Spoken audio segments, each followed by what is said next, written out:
नमस्कार, सत Shyamala news channel में आप सभी दर्शकों का स्वागत है।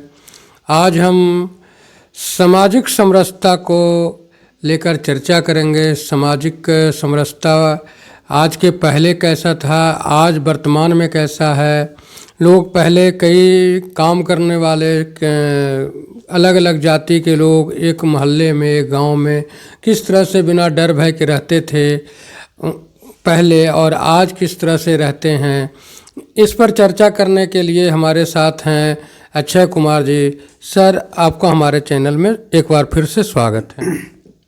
आपको भी, आप सब लोगों को, आप पूरे जो चैनल है उसके साथियों को भी हमारे ओर से धन्यवाद। सर, गांव का या किसी खास मोहल्ले का एक बनावट जो होता था, सीमित क्षेत्रफल में अलग अलग व्यवसाय करने वाले लोग या अलग अलग जाति समुदाय के लोग बिना डर भय के प्राचीन काल से रहते आ रहे थे, और आज की जो स्थिति है ये दोनों में कुछ न कुछ फर्क दिखाई पड़ता है। इस पर आपका क्या विचार है, आप इसको किस तरह से देखते हैं?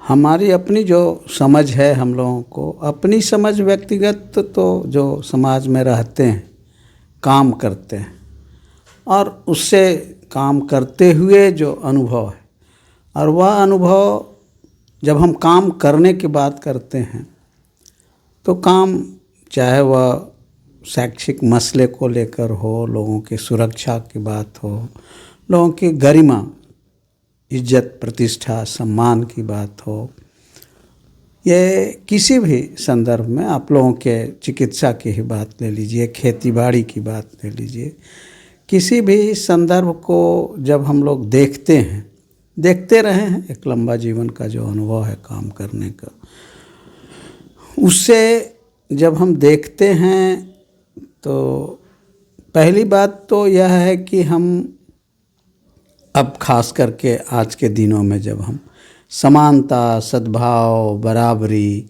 ये सब जब हम बात करते हैं हम लोग, तो यह बहुत ही किताबी बातचीत जैसे लगती है। किताबी बातचीत जब हम कहते हैं, इसका मतलब है कि जो जीवन में घटित हो रही है घटनाएं समाज में, जो आप जानना चाहते हैं हमसे, उसको देखिएगा तो उसकी बात करने में हम संविधान की भी बात करेंगे, हम महात्मा गांधी की बात करते हैं, हम नेहरू की बात, अंबेडकर की बात, और सारे जो समाज सुधार के जो लोग हैं और राजनीति करने वाले और राजनीतिक आंदोलन के जो लोग हैं, हम उनके उक्तियों में और उनके कुछ कामों में उलझ जाते हैं, और इस तरह से उलझते हैं कि हम किसी के पक्ष में खड़ा हो जाते हैं। तो जो मूल सवाल है समानता का, बराबरी का, वो छूट जाता है। ये दिक्कत हुई है। और हम जब कह रहे हैं कि हम जब समानता की बात करते हैं, हम लोग प्रायः करते थे, हम तो पहले निरुत्तर हो जाते थे। लोग कहते थे कि समानता क्या आप कह रहे हैं, कोई जो शरीर में कोई समानता आपको दिखती है, हम कहें कि हाँ समानता है, तभी ना शरीर स्वस्थ रहता है। जैसे ही शरीर में असामान्य प्रक्रियाएं चलने होती हैं तो हमको लगता है कि कोई गड़बड़ी आ गई, कहीं कोई बीमारी हुई है। तो और सहज से इसको देखने के लिए कि जैसे आपको बहुत स्पष्ट होगा कि समानता की जब हम बात करते हैं, तब हाथ के जो 5 अंगुलियां हैं, हम इस 5 अंगुलियों को अगर देखें कि इनके बीच में हम कहते हैं कि जैविकीय समानता है। आप उसको अभी तक लोग कहते आए हैं कि कहाँ 5 हाथ का तो 5 अंगुली बराबर ही नहीं है, और समाज में कैसे समानता की बात हो जाएगी और समानता होगी। अरे भाई, समाज में जो समानता की बात है वह जैविकीय समानता होगी। जैसे हाथ के 5 अंगुलियों के बीच में गणितीय, अर्थशास्त्र के माने गणित के जो ये हैं, गणित से जब हम उसके नाप करके देंगे तो असमानता होगी 5 अंगुलियों में। लेकिन हम जब जैविकीय कहते हैं तब हम कहते हैं कि उनके काम के आधार पर, कि एक एक ही हाथ के किसी अंगुली में जब घाव होता है, किसी तरह के, कहीं कोई कांटा चुभ गया, कोई घाव हो गया, कोई भी चीज़ें जब हो जाती हैं जिसमें वह अंगुली काम करने में के लायक नहीं जब तक रहता है या अक्षम हो जाता है, तब वह बोध होता है कि अंगूठे का की भूमिका क्या है, और उसके बाद एक एक अंगुली की जो भूमिका है कि गांठ बांधने से लेकर गांठ खोलने में और किसी चीज़ को पकड़ने में एक एक चीज़ की अलग अलग भूमिका है। इसी को हम कहते हैं जैविकीय समानता, कि यह जैविकीय समानता है हाथ के 5 अंगुलियों के बीच में, तब यह किसी भी काम करने के सक्षम होता है। अब आप समाज में इसको जब आप देखेंगे, तब यहाँ जो संकट ये हो रहा है समझने में कि हम एक तरफ विकास की बात करते हैं, हम आधुनिकता की बात करते हैं, दूसरी तरफ समरसता के चीज़ों को हम पुराने नज़रिए से जब देखते हैं, तब चीज़ें हमें समझ में, हम ऊहापोह में आ जाते हैं। और वह ऊहापोह इसलिए चीज़ें फंस जा रही हैं कि जब आज़ादी के बाद जो संकल्प संवैधानिक लिए गए, हम उस वहाँ तक एक सहमति बनी थी, जैविकीय समानता की बात थी।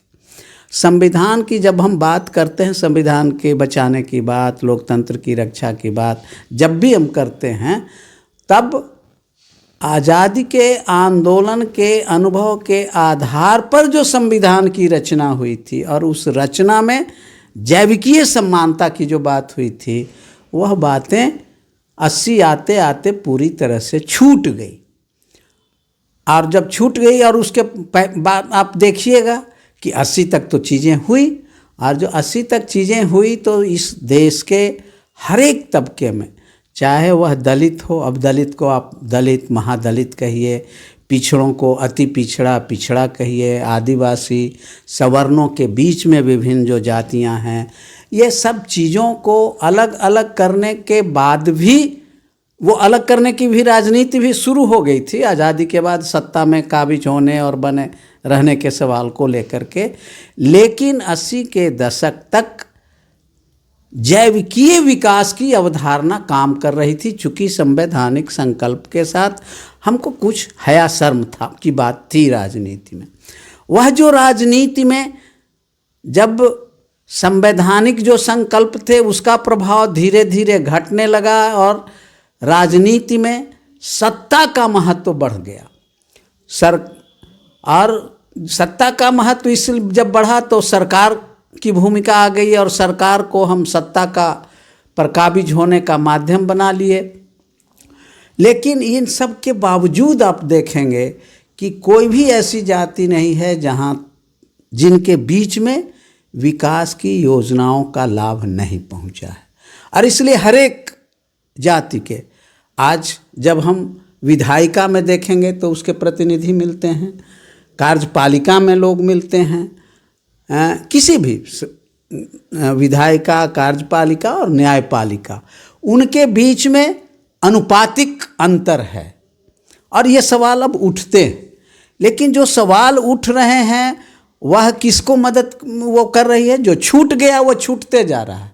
जिस तरह से वैसे ही हम नारे दे रहे हैं कि आज अमीर और अमीर हो रहा है, गरीब और गरीब हो रहा है। तो उसी तरह से जो सामाजिक समरसता का सवाल है, हम वैसे समय में आप हमसे सवाल पूछ रहे हैं कि जो छूट गया वह दलित हो, जो दलित छूट गया वह छूटता चला गया है, और उसकी स्थिति अब बद से बदतर होती जा रही है। पिछड़ों के अंदर, सवर्णों के अंदर, किसी भी आप देखेंगे, ऐसी स्थिति में हम जब समरसता की बात करते हैं, चीज़ें असामान्य हो रही हैं। सामाजिक नीतिगत स्तर पर सामाजिक भेदभाव, हम सत्ता में काबिज होने के लिए सांप्रदायिक और धार्मिक भावनाओं पर गोलबंदी की भी बात कर रहे हैं और समरसता की बात कर रहे हैं। हम आर्थिक विषमता के जो आधार हैं उसको चौड़ा कर रहे हैं और हम समरसता की बात कर रहे हैं। हम प्रशासकीय स्तर पर आरक्षण के जो सवाल हैं, आरक्षण के सवाल में जैविकीय समानता की चर्चा बहुत मजबूती के साथ नहीं हो रही है। और जब नहीं हो रही है इसके कारण संविधान के में जो अवसर दिए गए हैं उसकी हम बात करते ज़रूर हैं, लेकिन आरक्षण को के अवसर अधिक से अधिक उसका विस्तार हो इसकी चिंता किसी को भी नहीं है। जो आरक्षण के अब आंदोलन से जुड़े हुए लोग हैं उनके भी जुबान में ये बातें नहीं आ रही हैं कि आरक्षण अगर की बात हम स्वीकार भी करेंगे, जातीय जनगणना की बात हो रही है, हम उसको कर भी रहे हैं, हमारे कई विधानसभाओं ने उसको पास भी किया है, लेकिन जो आरक्षण के अवसर का लाभ जो मिल रहा था वंचित लोगों को वह रोज रोज सिकुड़ रहा है। चूँकि रोजगार के अवसर जब सिकुड़ रहे हैं तब हम आरक्षण की बात कर रहे हैं, उनके साथ वो किसी भी संगठन के द्वारा यह बात नहीं उठाई जा रही है कि जातीय जनगणना के साथ साथ आरक्षण के अवसर में विस्तार के लिए हमारे पास कौन सी योजना है, हम उनको लाभ कैसे दिलाएंगे। इस बात की चिंता किसी भी सामाजिक राजनीतिक संगठन के स्तर पर चीज़ें नहीं हो रही है और उल्टे और चीज़ें हो रही हैं कि अभी भी जातियों के आधार पर गोलबंदी, धर्मों के आधार पर गोलबंदी को हम मुख्य राजनीति का आधार बनाने की कोशिश कर रहे हैं। ये सवाल जब होगा तो न संविधान बचेगा और न लोकतंत्र की रक्षा होगी। अगर ये दोनों काम करना है तो आप जो बात कह रहे हैं सामाजिक समरसता की, वह बात को हमको केंद्र में लाना होगा और उसको केंद्र में लाने के लिए जैविकीय जो हम समानता कह रहे हैं उस बात को सामाजिक, राजनीतिक, शैक्षणिक हर एक क्षेत्र में उसको बातचीत का मसला, मुद्दा बनाना होगा। वह अगर आज हम शुरू कर दें तो आप देखिएगा, आपको प्रायः लोग कहते हैं कभी कभी तो अगर ये बात नहीं हो रही है और जब कटी छटी बात हम करते हैं तो कुछ लोग पुराने हमारे, जब हम लोग सियाने माने बच्चा थे, सियाने हुए, तब जो उस समय के बूढ़े थे, हम लोगों के परिवार समाज में जो लोग थे कि आज तो समाज के एकरा से तो बढ़िया समाज अंग्रेजे का समाज था, बाघ और बकरी को एक साथ एक घाट पर पानी पिलाता था। वह भी समरसता का एक नज़ीर पेश करते हैं। हम जब यह बात कहते हैं कि क्या वही समरसता की बात हम कर रहे हैं, हम उसी सवाल को आज कर रहे हैं कि समरसता और सबके जो विकास की आप बात कर रहे हैं वह आपके पास कौन सा खाका है, कौन सी नीति है आपके पास। अगर कोई नीति इस देश में है तो क्या कोई प्रस्तुत करने की स्थिति में है। हम अम्बेडकरवाद के नारे जरूर लगाएंगे, हम नेहरू गांधी की बात जरूर करते हैं, लेकिन किसी के पास कोई सपना, अब उनके जो सपने थे उन सपनों के आलोक में कि हम सामाजिक जो समरसता है उसके लिए कौन सी हमारी आर्थिक नीति होगी, कौन सा हमारे पास राजनीतिक कार्यक्रम होगा और किस तरह के उनको लेकर के शिक्षा नीति बनाएंगे और उसमें लोगों की गोलबंदी होगी। आज संभव है। जैसे हम कह रहे थे कि बाघ और बकरी एक घाट में, अब तुरंत उसके जस्ट उल्टी बातें हो रही हैं। आप ये सब अक्षय जी कर रहे हैं, अब कोई एक होगा। अब इतना जातियों के अंदर विद्वेष पैदा हुआ है, धर्म और संप्रदाय के नाम पर इतनी नफरत पैदा हुई है कि एक साथ लोग नहीं बैठने के लिए की तैयार हैं। इसमें आप कैसे ये बात कर रहे हैं कि असंभव है। हम कहते हैं कि कोई भी अब ऐसा व्यक्ति नहीं है कि जो पुरानी अवधारणाएं हैं। आप देखिएगा कि कोई दलित व्यक्ति जब कोई अधिकारी जब रहता है तो उसके यहाँ भोजन बनाने के लिए अगर कोई वैकेंसी, जो कोई रिक्तियाँ हैं, कोई ज़रूरत है, तो वहाँ गरीब ब्राह्मण खाना बनाने के लिए तैयार है कि नहीं है और बनाता है कि नहीं बनाता है। आज छपरा के अंदर मढ़ौरा के आसपास एक स्कूल हम गए थे, अभी नाम हम भूल रहे हैं, उस स्कूल में मध्याह्न भोजन में बच्चे मरे थे, 27-28 बच्चे मरे थे। उस बच्चों में सबसे अधिक संख्या, मरने वाले बच्चों में सबसे अधिक संख्या किसकी थी? हम लोग लिखे थे, रिपोर्ट दिए थे गवर्नमेंट को, वह आंख खोलता है कि वहाँ सबसे अधिक ब्राह्मण जाति के बच्चे मरे थे मध्याह्न भोजन खाने से। तो ब्राह्मणवाद भी चल रहा है और ब्राह्मण के बच्चे मध्याह्न भोजन से मरते भी हैं। ये जो द्वंद्व है, यह जो सच्चाई है समाज की, इस समाज की सच्चाई को कोई रखने और बोलने वाला नहीं है। इसलिए जो उपेक्षित और वंचित भी है, वह भी जाति के नाम पर जातीय नेता के पीछे चला जाता है। वह भी धार्मिक और सांप्रदायिक जो भावनाएं हैं उसमें वह बह जाता है और उसकी बहुत व्यवस्थित व्यवस्था है, उस पर अपार धन खर्च हो रहे हैं।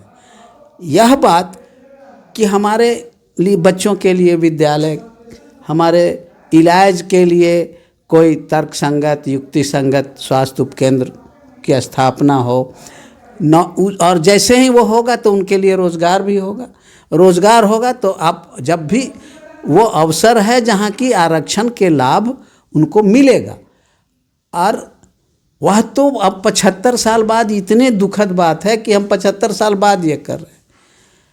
संविधान के लागू जब हो रहा था उसी समय, उसी जो अम्बेडकर साहब के, जो भीमराव अम्बेडकर की जो कृति है संविधान, उसमें जैसे शिक्षा के सवाल है को आप देखिएगा कि आज संविधान लागू होने के 10 वर्ष के भीतर ये जो डायरेक्टिव प्रिंसिपल है संविधान के, उसके अनुच्छेद 45 में दर्ज है कि 10 वर्ष के भीतर इस देश के 14 आयु तक के सभी बच्चों को प्रारंभिक शिक्षा की सुविधा सुनिश्चित करने सरकार की जवाबदेही थी। इसका मतलब कि वह जब हम बन रहा था, उसकी रचना हुई थी, उसको लागू जब किया गया था, तब किस तरह के हम संकल्प ले रहे थे और उन संकल्पों को लागू करने की जो स्थितियां थी उस दिशा में काम शुरू हुआ। लेकिन 90 के बाद तो उससे हम उसकी विपरीत दिशा की प्रक्रियाएं शुरू हो गई। 90 आते आते वह प्रक्रिया ही ठमक गई। इसलिए रोजगार के अवसर, गरिमा के अवसर और समाज के अंदर हमको यह भी है कि हम मानस गरिमा एक अनुशीलन अपने इलाके में जब हम काम कर रहे थे, और उस समय हमारे इलाके की स्थिति थोड़ी भिन्न थी, क्योंकि वह सामाजिक सुधार बदलाव के नाम पर जब आंदोलन जहानाबाद मध्य बिहार में जब चल रहा था, उस समय दलितों के गरिमा के सवाल पर हम लोग काम कर रहे थे अपने इलाके में। शुरू में कुछ लोगों के द्वारा दलित के बीच से भी लोग आ रहे थे, चूँकि उस समय और बहुत दलित संगठन खड़ा नहीं हुआ था, लेकिन मायावती जी का संगठन, इक्के दुके कुछ नेता, और हम दलित से आते नहीं हैं, तो हमारे जो साथी थे, कार्यकर्ता नहीं मैं कह रहा हूँ, हमारे जो साथी थे जो हमारे साथ और उनके साथ हम जब काम कर रहे थे, उन लोगों ने कहा कि सर इस संगठन के, चूँकि क्रांतिकारी संगठन, कई संगठन जहानाबाद के इलाके में सक्रिय उस समय थे, उसमें 2-3 जो नेता लोग दलित ऑर्गेनाइजेशन के कहे कि ये तो मनुवादी हैं अक्षय जी, और ये मनुवादी और दलित की गरिमा की बात करता है, ये तो बहुत द्वंद्वात्मक बात है। हमसे हमारे साथियों ने कहा कि ये सवाल फील्ड में हम लोगों को झेलना पड़ता है, आपके सामने सब आता है, आपसे लोग गपशप करता है, आपको सब कुछ सम्मान के साथ बातचीत होती है, आप जब नहीं रहते हैं तब हम लोगों के साथ लोग बातचीत, हम कहे किसे तब हम क्या कहें, अब हम तो अकेले आदमी हैं और हम लोग अभियान चला रहे हैं, आप अपने अभियान के जो सवाल हैं उस सवाल को, इसका मतलब है कि साफ साफ नहीं रखते हैं। जो यह सवाल उठा रहे हैं साथी, उन साथियों से क्या आप यह पूछते हैं कि जैसे दलित के लोग हैं, उस समय हम लोगों ने जो सामाजिक, जो गरिमा का सवाल था, उसमें सांस्कृतिक जो कार्यक्रम गांव के अंदर होते हैं, चाहे वह शादी का संस्कार हो या मृत्यु के बाद का संस्कार हो, उन सारे सवालों में जिस तरह से अमानवीय व्यवहार हो रहे थे, कई सवालों को हम लोगों ने एड्रेस किया, और कई गांवों में, और अब तो पूरे हमारे इलाके में यह हुआ कि वह पुराने जो तौर तरीके थे लोगों के साथ उठने बैठने खाने पीने का, उसमें तब्दीली हुई। और उसको लेकर के कहीं भी कोई विद्वेष पैदा नहीं हुआ। केवल सवालों को उठाना और उससे तर्क संगत बातचीत करना। हम कहे कि आप हमारे साथियों के साथ जब बात हो रही थी कि हमको ये पूछना चाहिए कि हम लोग इस काम को कर रहे हैं, इसमें अगर कोई त्रुटि है, कमजोरी है कहीं, और अक्षय जी को लगता है कि ये अपने व्यक्तिगत ही ऐसे कर रहे हैं, तब हम लोग उनसे आपके पीछे भी बात करेंगे। जब हम लोग बैठते हैं उनके साथ हम लोग भी करेंगे। अच्छा, एक तो ये है, इस स्थिति को बनाए रखने के लिए स्कूल है, स्कूलों के अंदर जो स्थितियां हैं उसमें तब्दीली, उसमें बदलाव, उसमें जो उपेक्षित वंचित जो लोग हैं उनके मान सम्मान और उसके लिए सम्मानजनक अवसर की लड़ाई हम लोग लड़ रहे थे। वो कोई कार्यक्रम है आपको, और यह दलित विरोधी क्या यह मुद्दा है? हम प्रखंडों में हम लोग पहले व्यक्ति हैं जो अपने इलाके के और उस प्रखंड में, चूँकि गांव से जो काम काजी महिलाएं हैं वो पहले निकलती हैं। दूसरे जो साधन संपन्न महिलाओं के निकलने से महिला सशक्तिकरण की प्रक्रियाएं नहीं शुरू हुई है। जो काम काजी महिलाएं और काम काजी महिलाएं दलित और पिछड़ी जाति के लोग वही केंद्र में थी। वो लोग जब हम लोगों के साथ थे और निकलते थे, प्रखंड में महिलाओं की जो सुविधाएं होनी चाहिए थी वो नहीं था हमारे प्रखंड में, और कोई प्रखंड में नहीं था। ये सवाल हम लोग प्रखंड स्तर पर, जिला स्तर के पदाधिकारियों से बात करके, और तत्काल इन सवालों को हम लोग बहुत सामाजिक तौर पर बात करते थे। जैसे हम लोगों को ये अनुभूति हुई कि महिलाओं की जब हम बात करते हैं तो महिला तो और दलित के जो सवाल हैं, जो जिस तरह से प्रताड़ना के और भेदभाव के, उसमें समानता बहुत दिखती है, लेकिन जो दलित महिलाएं हैं वो दोहरे मानदंड पर उसके शिकार होती हैं। इन सवालों पर लेकिन बहुत से सवाल हैं जो दलित और गैर दलित, पिछड़े सवर्ण की जो महिलाएं हैं उसमें बहुत समानता है। इन सवालों को जब हम लोग देख करके और अपने इलाके में जब इसको लोगों से विमर्श बातचीत का विषय बना रहे थे, तब ये लग रहा था कि सामाजिक समरसता के सवालों को एड्रेस किया जा सकता है। यह हम लोगों ने बहुत हासिल किया। दूसरी तरफ जो स्कूली बच्चे उस समय के, हमारी जो एक हमारी पुस्तक है शिक्षा पर, उसमें हम लोगों ने चर्चा की है कि गांव में स्कूली उम्र के बच्चे, चाहे वह सवर्ण जाति के बच्चा हो या दलित या अति पिछड़ी जाति के बच्चा हो, वह भी गोली बारूद बम पिस्तौल की बात करता था। और हम समरसता की भी बात और ये बात कर रहे थे। जब हम लोग उनके अभिभावकों से उस गांव में बैठ कर के कह रहे थे कि हम कौन सा भविष्य बनाना चाहते हैं, हमारे बच्चे आगे क्या बनेंगे, किस तरह की उनकी तैयारी होगी, मानसिक तैयारी, लोग इस बात को स्वीकार करते थे। तो हम आपके जो सवाल हैं समरसता के, वह एक व्यापक है।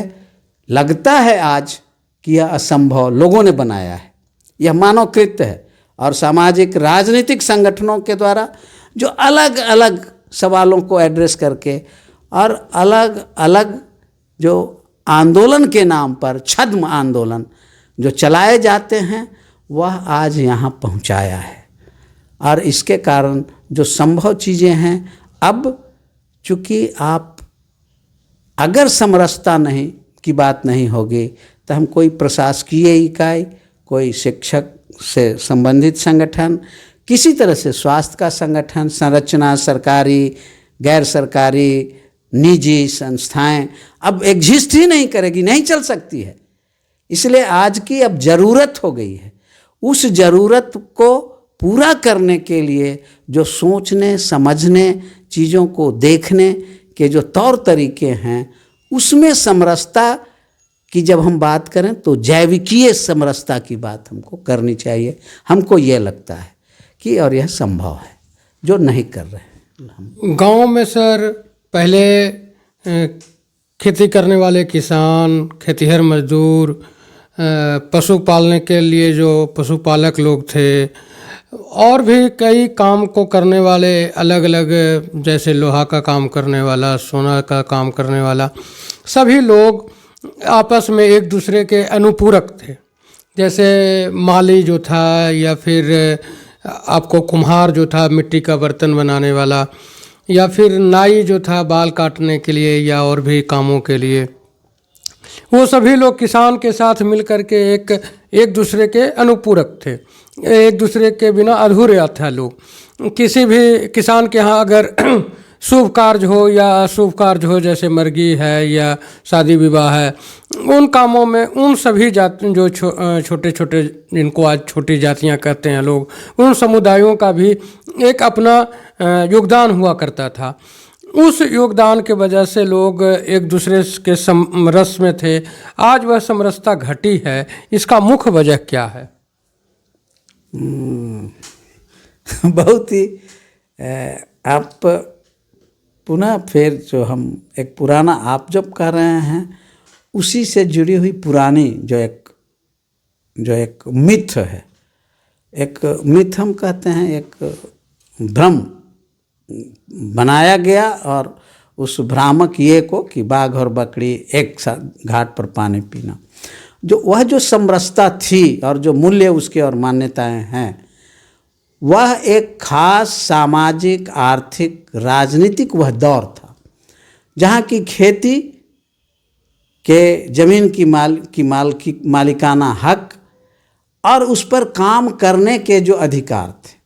जैसे आप भी शायद देखे होंगे, हमको तो हमारे बचपन में, हमारे यहाँ खास करके हमको एक बड़ी आबादी है मूसहर जाति की, और मूसहर लोग जो बनिहार मजदूर जो कहिए, अपना जो हम लोगों के किसानों के यहाँ काम करते थे, रहते थे, उनको अपना जो है वह घर भी नहीं होता था। वह किसी मालिक के ज़मीन में रहते थे, और वह जो किसान और मजदूर का जो संबंध था, वह आप देखिएगा कि जो साधन संपन्न थोड़ा थे तो उनका तो ख़ानदानी मजदूर होता था। जो छोटे छोटे जो किसान थे, गरीब किसान थे, उनके यहाँ जो मजदूर रहता था तो वह अल्पकालिक, एक तो किसी अस्थाई मजदूर नहीं रखते थे, कुछ मजदूर कुछ कामों के लिए रहता था, फिर वह स्वतंत्र रहता था। तो इन कामों को जैसे ही आप देखिएगा कि जिसको अभी सामंतवाद और कुछ नए शब्दावली जैसे मनुवाद, सामंतवाद, ये शब्द थे विकास के दौर में, वह एक काल था। अभी जब हम लोग विश्लेषण करते हैं, उसकी बातचीत करते हैं, तो कहते हैं कि सामंतवाद के अवशेष की चर्चा है। आपको ये बात की चर्चा नहीं करते हैं कि पूंजीवाद में जो सामंती अवशेष तो है, लेकिन कुछ नए सामंत भी पैदा बनते हैं। जब हम नए सामंत की बात करते हैं, तब एक तो बहुत आपको ज्वलंत एक उदाहरण कर देते हैं। हम गांव के नाम के साथ, हमने चूँकि वह भी हमने अपने पुस्तक में हमने लिखी है कि हमारे यहाँ सबसे पहला जो नरसंहार हुआ था करपी प्रखंड में, वो गांव है, भूमिहारों का गांव है कंसारा। वहाँ जो अति पिछड़े लोगों की हत्या हुई थी, हम जब उन लोगों से बात कर रहे थे तो उन लोगों का मानना था, कहना था, जो किताब में मैंने इसको दर्ज भी किया है, कि कहा कि हम कहे कि क्या दिक्कत है, क्यों ये स्थिति पैदा हुई नरसंहार की। कहा कि जी कुछ हो ना है, इसे ये कुछ लोग नया जमींदार बन लथी है से, वो लोग मगही का क्षेत्र है, तो मगही में हम आपको बता रहे हैं कि वह जो लोग, जिस परिवारों के लोग मारे गए थे, उन लोगों की का कथन है, कहना था कि हम लोग जो नरगा एक गांव है, वहीं के पुतलिया बाबू की ज़मींदारी में हम लोग रहते थे। तो उनके यहाँ वो जाति के भूमिहार थे, उनके यहाँ जब हमारे गांव से के लोग जब जाते थे, तो हम हों या भूमिहार हों, वो ज़मींदार हम लोगों से एक तरह से व्यवहार करता था। हम लोगों को बैठने उठने की सब व्यवस्था समान तौर पर होती थी। लेकिन जब आज़ादी के बाद, जब सामंती जो व्यवस्था, ज़मींदारी प्रथा का उन्मूलन जब हुआ, तब एक नए जमींदार का ये शुरू हुआ है, एक मानस बना है कि हम भी पुतलिए बाबा, हर एक लोग जैसे पुतलिए बाबा के तरह सोचने समझने लगे। चीज़ें वहीं नहीं रुकती है, क्योंकि समाज के अंदर यह जो सांस्कृतिक सोच समझ है कि उसको सम्मान और प्रतिष्ठा से सामाजिक जोड़ा गया, कि सामंतवाद के जो संस्कृति है उसका सम्मानजनक बात है, वह एक आदर सूचक चीज़ है। तो व्यक्ति के अंदर बोलने चालने व्यवहार में उसी को हम अवशेष कहते हैं। लेकिन हम जब आगे कह रहे हैं कि और जब सामंत जमींदारी प्रथा का उन्मूलन के बाद तुरंत जो सामंतवादी जो संस्कार हैं वो खत्म नहीं हुए, लेकिन उसका आधार ध्वस्त हो गया। अब कोई उसके जैसे ही हुआ तब कोई जमींदार नहीं रहा, कोई सामंत नहीं रहा, लेकिन उसकी सोच समझ बनी रह गई। उस सोच समझ को के आधार पर जो आज अभी आप हमसे पूछ रहे हैं, इस तरह से संगठित रूप पर काम नहीं हुआ कि यह कितना लोगों के लिए लाभ में है और कितना इससे नुकसान होगा।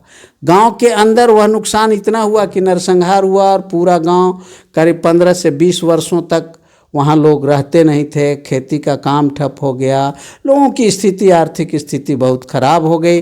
बाद में फिर वही के लोग आपस में बैठ कर के जब एक समझौता हुआ तो फिर वह पुरानी चीज़ें शुरू हो गई। हम एक उदाहरण, लेकिन बाद के अंदर अब जब देखिएगा कि और जो पूंजीवाद का जब विकास होता है, सामंतवाद तो गया, जमींदारी प्रथा का तो अंत हुआ, लेकिन उसके बाद जो व्यवस्था थी सामंतवाद, जिसके पास जितने अधिक जमीन के मालिकाना का अधिकार है वह उतना बड़ा सामंत था। जब जमींदारी के बाद जिसके पास कितना अधिक पैसा है, जब इसकी भूमिका निर्णायक हो गई सत्ता में, राजनीति करने में किसकी का महत्व है, जिसके पास जितना पैसा है, जो पैसा खर्च करता है चुनाव के अंदर के दौरान, चुनाव के बाद या हर चीज़ों पर, जिसके पास पैसा है वही अच्छा अपने बच्चों को पढ़ा सकता है, अच्छा इलाज करा सकता है, बढ़िया से आराम से रह सकता है। तो जब ये बातें शुरू हुई और अभी भी जो अवशेष कह रहे थे उसके जो समाज में ही ये था, तो नए सामंत भी पूंजीवाद के अंदर पूंजी है, वह पूरी जो प्रक्रियाएं हैं और साधन बदल गए, कायदे कानून भी बदले, क्योंकि जमींदारी प्रथा के समय जो कायदे कानून थे वह अब नहीं है, अब बदल गए। लेकिन जीवन जीने में जो सामंती संस्कृति थी वह उसका को लोग, दूसरे लोग भी जो अब आपको जो पुराने जो जातीय संरचना है उससे इतर के लोग, कुछ आप देखेंगे कि इन्हें कुछ लोगों को गिनाया जा सकता है कि दलित, महादलित, अति पिछड़ा और गरीब जो सवर्ण हैं, उनके बीच के भी लोग इस तरह के सामंती उनका स्वभाव और आचरण और रहन सहन हुआ है कि उसके कारण चीज़ें अब ये नए सामंत की जो संस्कृति जो अपनाए हैं लोग और वह स्थापित हुआ है, इस बात को खुल करके चर्चा हम नहीं करते हैं, क्योंकि वह फिर अपने इस बात को ये करने के लिए जातीय और सांप्रदायिक चीज़ों का सहारा लेते हैं, इसलिए कि समरसता के लिए समानता जरूरी है और उस समानता के लिए समान अवसर जरूरी है। इन सारे सवालों को आप सामाजिक राजनीतिक बातचीत का मुद्दा नहीं बना रहे हैं। अन्यथा यह तो आप जो ठीक कहे कि गांव के अंदर जो पहले, जिसको आप कुछ लोग पंचपवनिया की भी बात करते हैं कि चीज़ें वह वहीं तक संभव था, लेकिन आज आप किसी घर में आप देखते हैं किसी मिट्टी के ये में हांडी में खाना बनते हुए जी नहीं। और यह भी आप देखे हुए हैं कि गांव में जब बारात आती थी तो बड़े बड़े चरी में कैसे गांव के लोग मिल करके खाना बनाते थे। कोई खाना बनाने वाला तो नहीं जाता था, अपने लोग बनाते थे, 1500 आदमी का भी खाना बना करके और अपने से लोग खिलाते थे। आज कितने गांव में, कितने घर में इस तरह की प्रक्रियाएं हैं। तो अब जो मिट्टी का बर्तन बनाने वाले लोग हैं वो अगर उसी अपने पेशे पर रहेंगे तो उनका जीवन यापन का क्या होगा। उसी तरह से तेल की पेराई का जो ये था, दूसरे और भी जो चमड़े का काम करते थे तो वह नाई है। तो ये जो प्रकृतियां जो बदली हैं व्यवस्था के परिवर्तन के साथ, वह उनके जीवन यापन और जीविका के ये में सवाल खड़ा किया है। दूसरी तरफ अब नाई का काम तो अब सवर्ण लोग भी कर रहे हैं। नहीं कुछ है तो उनके पास, आप हमको सुनने में आया है कि कई लोगों का बहुत सुंदर सैलून बनाते हैं, वहाँ नाई को महीने पर रख देते हैं, कुछ कमीशन पर रख देते हैं। तो चीज़ें तो बदली हैं। रेलवे के अंदर सुनते हैं कि अच्छे सवर्ण परिवार के बच्चे, वो जो स्वीपर का काम है वो लोग, उनकी बहाली हो जाती है और वो फिर सब कॉन्ट्रैक्ट पर उससे करवाते हैं। तो ये जो चीज़ें बदली हैं, समय जो बदला है, पूरा जो व्यवस्था सामाजिक आर्थिक जो बदलाव हुए हैं, उससे सांस्कृतिक भी बदलाव हुए हैं ये। लेकिन इसमें जो ये गड़बड़ियाँ हो रही हैं, इसको अगर हम तार्किक ढंग से इसका हल नहीं करेंगे और बातचीत नहीं करेंगे, तब अब उस तरह से बातचीत जब करते अगर हम हैं, तब यह लोग सवाल पूछेंगे आपसे, हमसे, कि क्या आप पुनः वहीं ले जाना चाहते हैं? आप क्या मुसहर को मुसहर बनाए रखना चाहते हैं, चमार को चमार बनाए रखना चाहते हैं, उपेक्षित दलित को वही रखना चाहते हैं? अरे नहीं भाई, अब तो जो ब्राह्मण हैं वो अब उनके सामने खाने का संकट हो गया है। उनके बच्चे अब स्कूल में मरते हैं, तो उनके भी बच्चे मर रहे हैं और आपको भी काम नहीं मिल रहा है, आपको भी सम्मान नहीं मिलता है।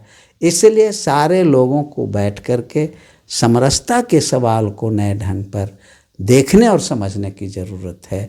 यह बात कौन कैसे शुरू करेगा? ये हमको, जो आप जब कह रहे हैं कि पुरानी व्यवस्था थी और पुरानी व्यवस्था के संचालन के लिए वह इतना तो काम था, आज इस बात को नए आधार पर बदली हुई स्थिति और परिस्थिति में सीधे सीधे वह काम से नहीं संभव है। वह उसकी बात नहीं करके उससे हम सीख सकते हैं कि यह एक आत्मनिर्भर सामाजिक आर्थिक सांस्कृतिक संरचना खड़ी हो सकती है। हमको आपको बहुत आपको कह रहे हैं कि अब तो बिहार झारखंड अलग हो गया, यहाँ एक अभी वो तो हैं ही बेचारे विजय प्रकाश जी, एक बहुत सीनियर IAS जैसे, मैंने बहुत पहले रिटायर कर गए, वो नेतरहाट में पढ़ते थे। वह कहते थे कि अक्षय जी, जो हम लोग नेतरहाट में पढ़ते थे, हम लोगों के खाने नाश्ते की बहुत अच्छी व्यवस्था थी।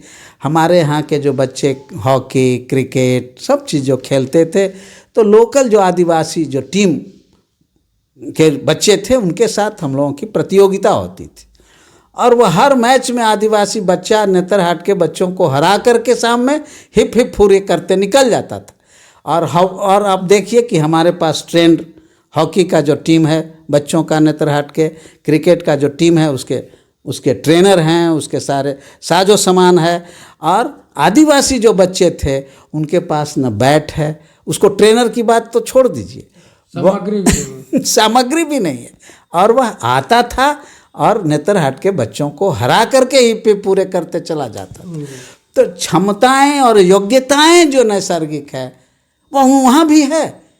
अब उनके साथ मिल करके सारे समाज को एक बार बैठ करके इसके लिए पुनर्विचार की ज़रूरत है। एक नई संस्कृति के बारे में की रचना करने का यह समय हमको लगता है। सर, अब तो दूसरे जातियों की बात क्या करें कि ये गांव में 5 जाति है, 7 जाति हैं और उनके आपस में तालमेल है, वो तो दिन में सपने देखने के जैसा हो गया। अब तो ये दिखता है कि अगर हमारे घर में शादी है और शादी के नाम पर हम अपने समाज के लोगों को खाने का निमंत्रण देते हैं, तो पहले समय में क्या था कि अगर वो लोग खाने वाले हमारे समाज के थे तो हमें कुछ नहीं करना पड़ता था। वो लोग आते थे, ज़मीन पर बैठ जाते थे, और खिलाने वाले भी लोग हमारे ही समाज के होते थे। इतनी समरसता थी। लेकिन आज अभी मैं कुछ महीने पहले एक जगह गया था जो सिवान जिला में एक जगह है, वहाँ हम गए थे एक राजपूत परिवार में। और वहाँ जब मैं गया तो ये देखा कि खाने के लिए उनके परिवार के लोग आए। ज़मीन पर बैठने की बात तो छोड़ दीजिए, टेबल कुर्सी पर बैठ गए और इंतज़ार करने लगे कि जो भोजन परोसने वाले लोग हैं वो किधर हैं। और बाद में हमें पता चला कि ये जो परोसने वाले आए थे वो 500-500 रुपया पर आए थे। तो कहाँ समरसता की बात कहाँ गया? ये तो बहुत ही दुखद है। इस पर आप क्या कहेंगे? ये बहुत बहुत बहुत महत्वपूर्ण बात आप उठाए कि चूँकि आप जो समरसता की बात कर रहे हैं, इसीलिए जो आप सवाल समरसता से लोगों के बीच में जो श्रोता हैं, दर्शक हैं, आपके जो लोग हैं, उनके बीच आप एक समरसता के विमर्श को, समरसता संबंधी जो बातचीत है, यह बात अगर हम नहीं करेंगे तो चीज़ें पूरी अधूरी रह जाएगी।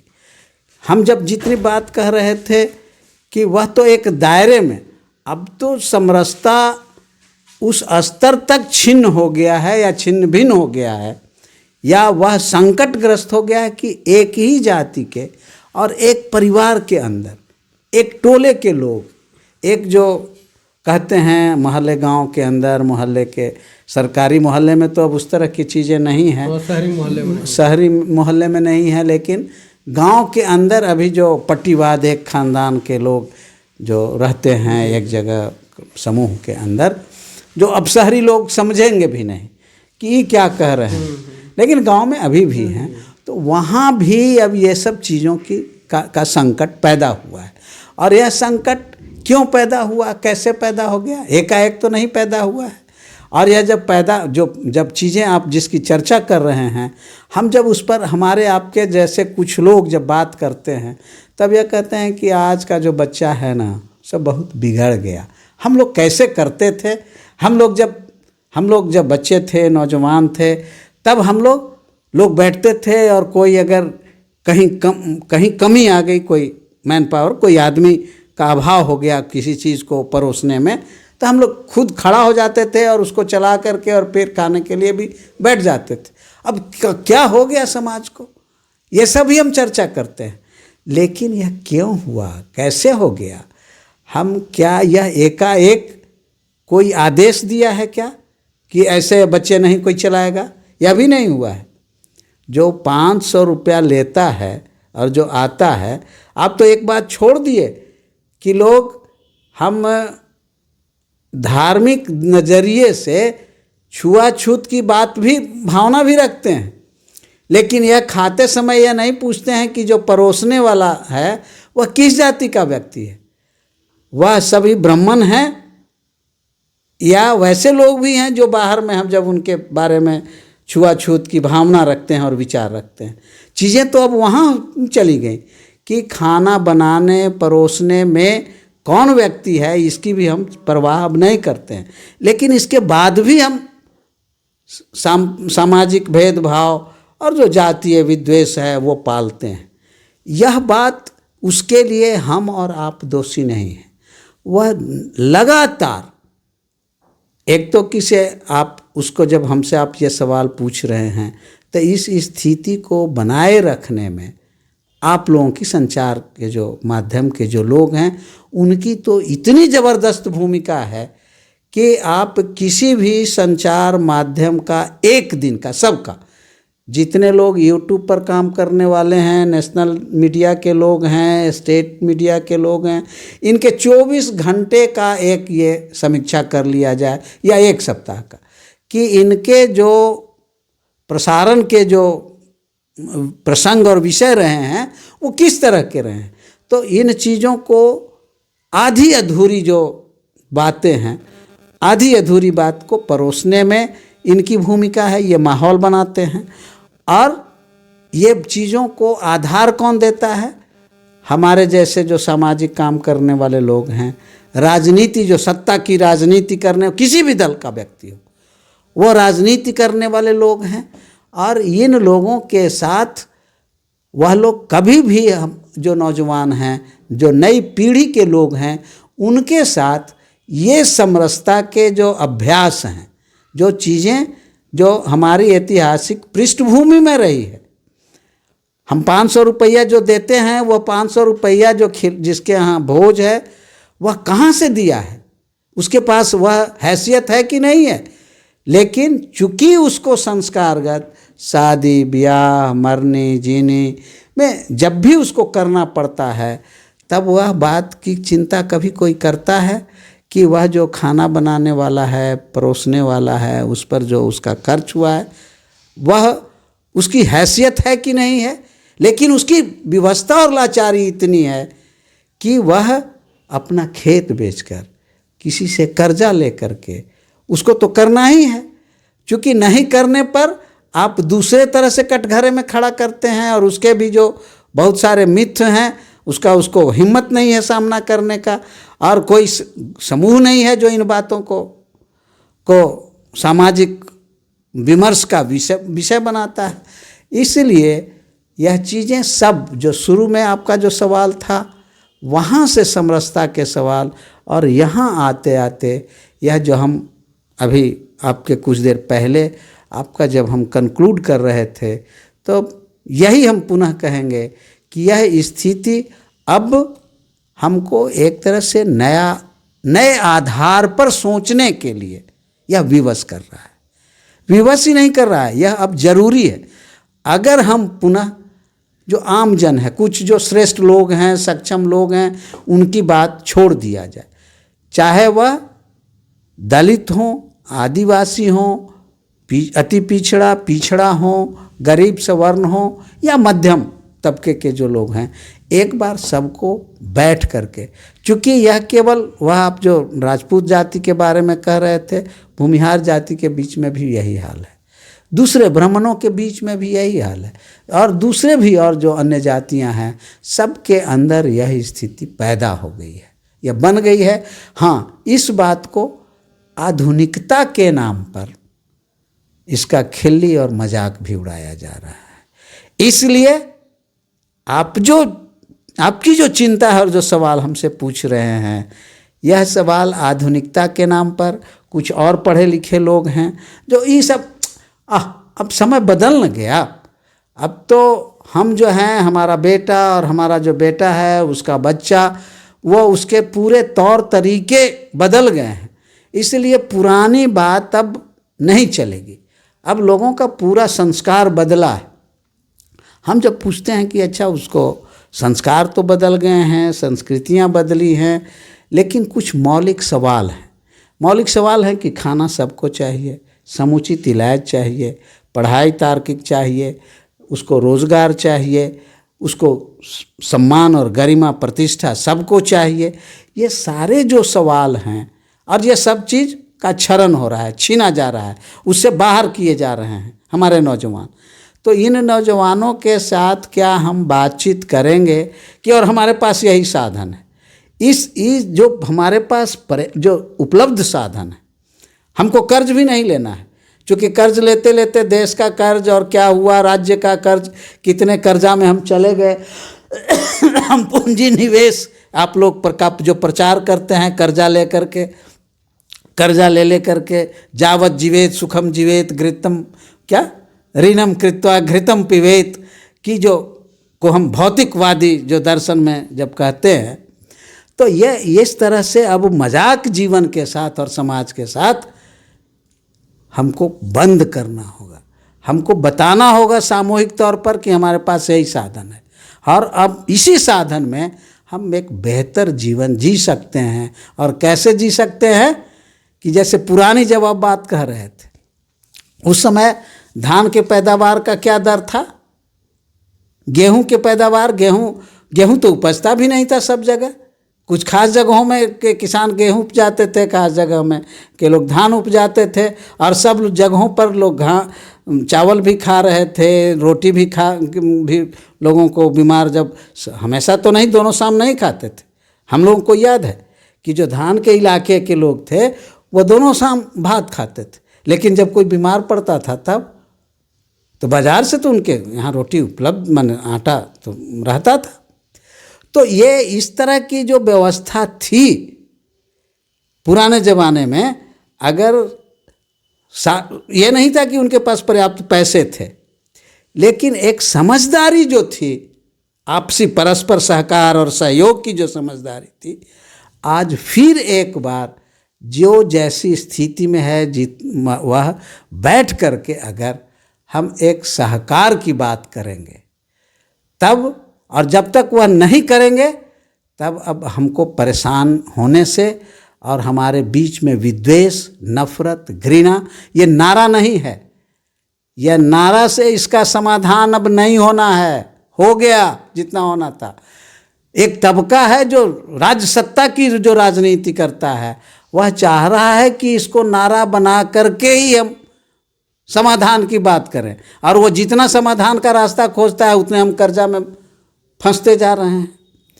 तो उस कर्ज के कारण, उस कर्ज के दबाव से राज्य भी परेशान, हमारे राष्ट्रीय सरकार भी परेशान, और उसका असर हम लोगों पर पड़ रहा है कि हमारे सारे बुनियादी जो कार्यक्रम हैं वो छोटे होते चले जा रहे हैं और हम परेशान हो रहे हैं। सर, अभी आपने सामाजिक समरसता जो विघटन हुई है और आज की जो वर्तमान स्थिति है कि लोग एक दूसरे के साथ बैठना भी मुनासिब नहीं समझते हैं, इस पर आप चर्चा कर रहे थे। हमें लगता है कि सामाजिक समरसता के विखंडन में कहीं ना कहीं हमारे दोषपूर्ण राजनीतिक प्रणाली, राजनीतिक व्यवस्था है, और कहीं ना कहीं दोषपूर्ण जो मैकाले की जो शिक्षा प्रणाली है वो है। इस पर आप क्या कहेंगे? आप से हम सहमत हैं। केवल असहमति कि मैकाले से शुरू होता है। हमारी जो सामाजिक राजनीतिक जो व्यवस्था है और जो स्थिति है वह मूल रूप से वह तो जवाबदेह है, और उसके कारण ही ये चीज़ें बनी हैं। और जो सामाजिक समरसता के विखंडन की जो स्थिति है वह अब तो परिवार के स्तर पर न चला आया।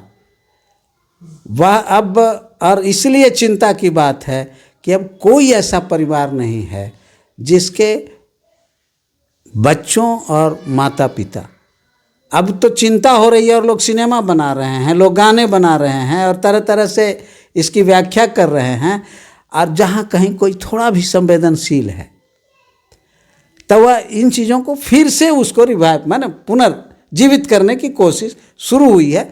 लेकिन वह काम जब व्यापक पैमाने पर तभी शुरू होगा जब हम इसको सामाजिक राजनीतिक स्तर पर सोचेंगे।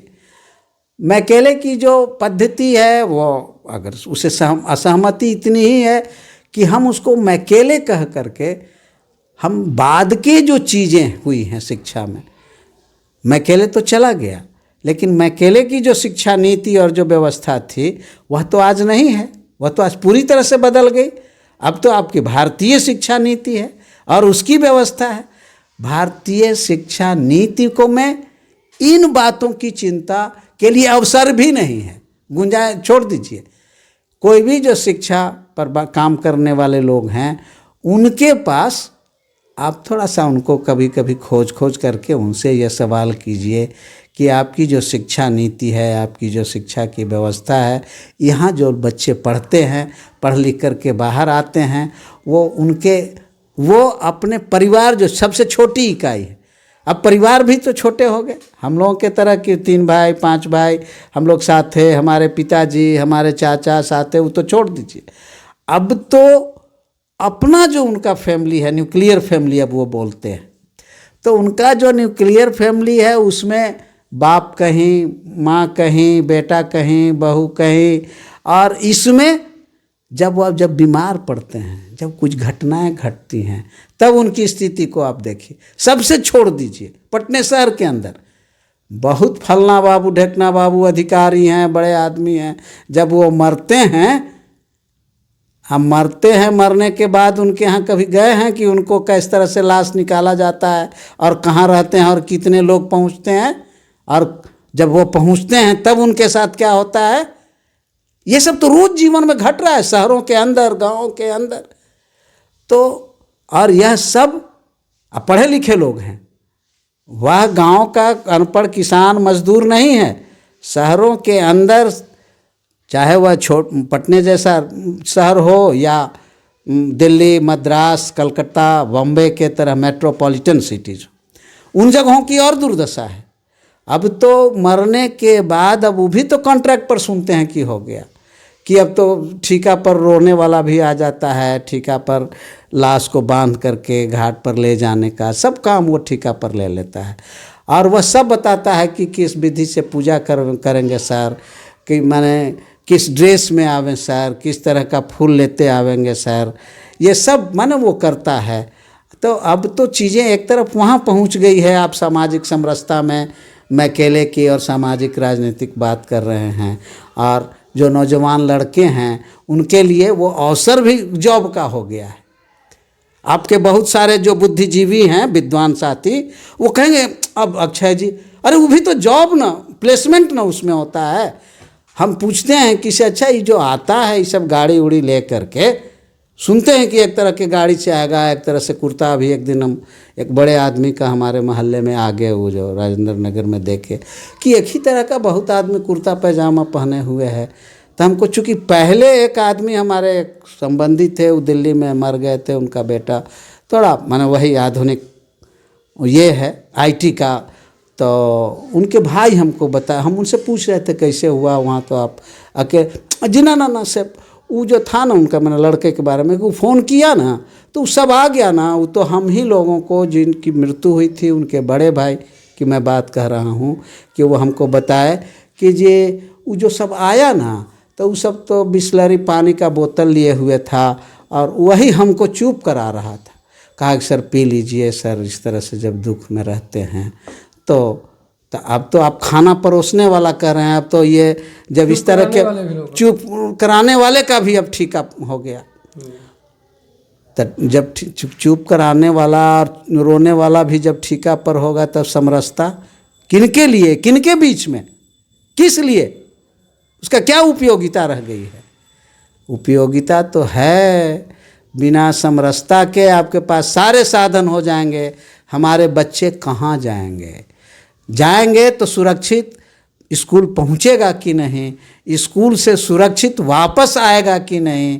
हम जब निकल रहे हैं तब हमारे जाने और लौटने में, काम पर जाने और लौटने में सब जगह समरसता की भूमिका है। बगैर समरसता के हम शांतिपूर्ण जीवन नहीं जी सकते हैं। अभी आप अक्षय कुमार जी को सामाजिक समरसता के लेकर के, सामाजिक समरसता की चिंता पर इन्होंने अपनी बातें रख रहे थे, और सामाजिक समरसता के और भी बहुत सी बातें करनी है आप लोगों के बीच में। अक्षय कुमार जी के साथ में वीडियो बहुत लंबा हो गया, इसलिए कुछ और बातें सामाजिक समरसता पर हम अगली वीडियो में आपको सुनाएंगे, दिखाएंगे। सर, आपने हमारे दर्शकों को अपना कीमती समय दिया, इसके लिए धन्यवाद। आप सबको भी कि इस प्रक्रिया को आप जारी रखिए, इस उम्मीद से आप सबको बहुत बहुत धन्यवाद।